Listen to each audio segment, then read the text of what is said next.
Hallihallo ihr Lieben, ich bin's wieder, eure Gabriele von Kongerbergen Kongercrafts. Heute nähe ich mal eine französische Naht anhand einer kleinen Tasche. Erst dann nähe ich eine normale Tasche mit normalen Ecken und dann mit abgenähten Ecken, weil das etwas anders da genäht wird. Ich mache die französische Naht, wenn ich zum Beispiel keinen Zickzackstich zum Versäubern nehmen möchte, weil es einfach nicht so schön aussieht. Denn die französische Naht ist wirklich eine saubere Sache. Ich zeige es im Video noch mal genauer. Bezugsquellen, weitere Anleitungen und Infos, die setze ich natürlich wieder unten in die Infobox, wie immer. Nun wünsche ich euch viel Spaß beim Zuschauen, eventuell auch beim Nachnähen und los geht's!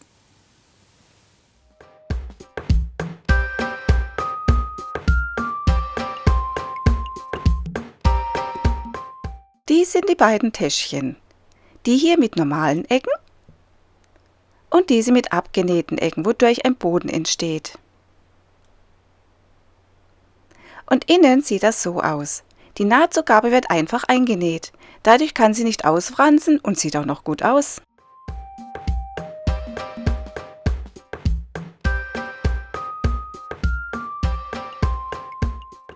Die Taschenteile sind 21 x 25 cm. Und zwar für die Tasche mit den einfachen Ecken. Die Henkel haben je 7 x 25 cm.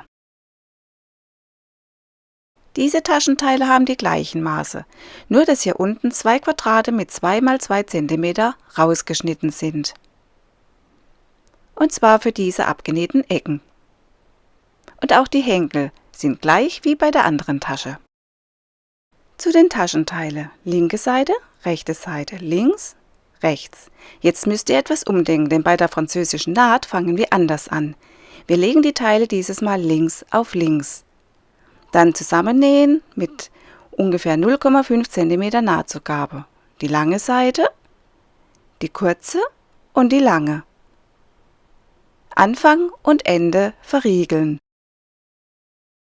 An den Ecken die Nadel im Stoff stecken lassen, Füßchen hoch, Stoff drehen, Füßchen runter und weiternähen.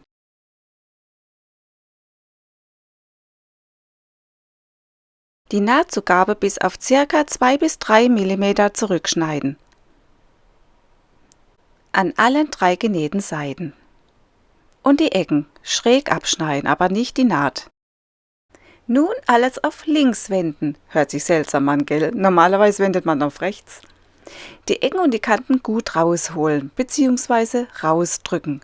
Das könnt ihr mit einem Stopfholz machen oder einer Pinzette. Auf jeden Fall müssen die Kanten so gut rausgedrückt sein, dass man die Naht in der Mitte sieht. Wenn nötig auch bügeln.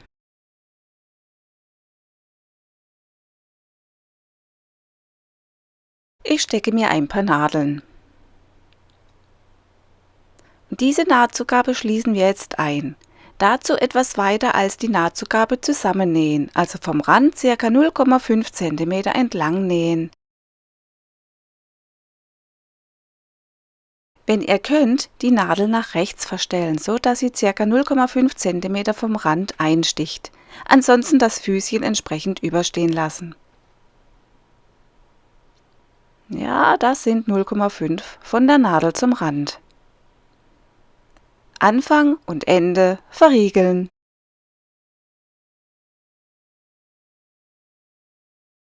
An der Ecke wieder die Nadel im Stoff stecken lassen, Füßchen hoch, Stoff drehen, Füßchen runter und weiternähen.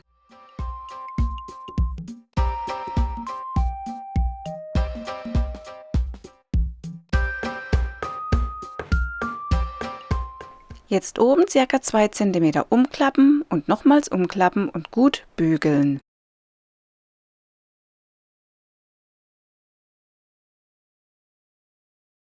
Hier bei der Naht wird es jetzt beim Umschlagen ja ganz schön dick. Daher die Naht erst in eine Richtung legen, Saum drüber klappen, festhalten und dann unten dran in die andere Richtung legen und den Saum drüber. Schauen, dass die Naht hier übereinstimmt. Und feststecken. Bei der anderen Naht genauso.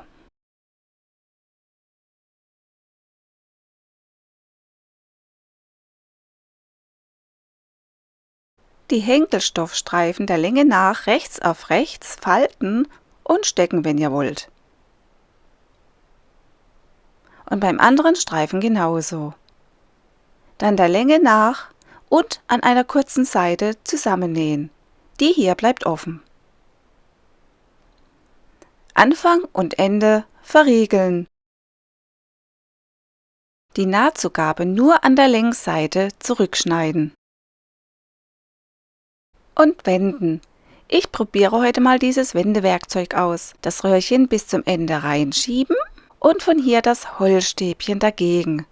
Boah, das funktioniert ja echt super. Und mit dem Holzstäbchen kann man gleich noch die Ecken und Kanten rausdrücken.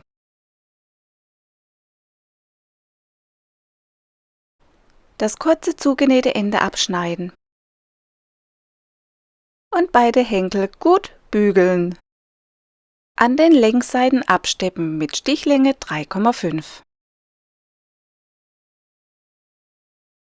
Die Henkel anbringen. Dafür auf beiden Taschenseiten die Mitte ermitteln und die Henkel in gleichmäßigen Abstand, bei mir hier 2,5 zur Mitte, anbringen und feststecken. Darauf achten, dass der Henkel sich nicht verdreht. Und feststecken. Henkel nach oben legen und wieder feststecken. Das gleiche natürlich auch auf der gegenüberliegenden Seite. Und nun hier unten entlang nähen und dann oben entlang. Beide Nähte mit Stichlänge 3,5. Am Anfang braucht ihr nicht verriegeln. Das macht ihr, wenn ihr am Ende bzw. wieder am Anfang angekommen seid.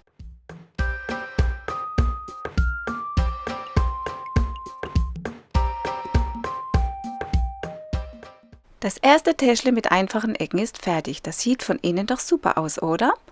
Zum Wenden die Ecken so einklappen. Dann liegen sie flacher. Jetzt machen wir die Tasche mit den abgenähten Ecken.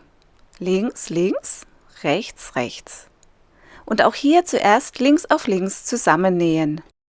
Und zwar hier entlang, die beiden Ecken aussparen, hier unten entlang und hier entlang, Anfang und Ende verriegeln.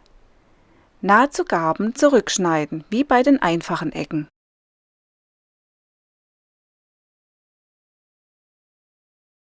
Auf links wenden und die Kanten gut rausdrücken, eventuell stecken. Die Nahtzugabe wieder einnähen. Also hier entlang, Ecke aussparen, hier unten entlang, Ecke aussparen und hier entlang. Wieder auf rechts wenden. Für die Ecken geht es wieder von vorne los mit der französischen Naht. Da ja alles schon links auf links liegt, wie es sein soll, nun die Ecken aufeinander legen. Die Seitennaht und die Bodennaht müssen übereinstimmen und die Nahtzugabe innen entgegengesetzt liegen, also eine nach links und eine nach rechts. Und hier entlang nähen. Die andere Ecke genauso arbeiten. Die Nahtzugabe auf 2 bis 3 mm wieder zurückschneiden und wieder auf links wenden. Ist das eine Wenderei? Und ihr seht, die Nahtzugaben liegen entgegengesetzt und dadurch wird es nicht so dick. Jetzt die Ecken gut rausholen, stecken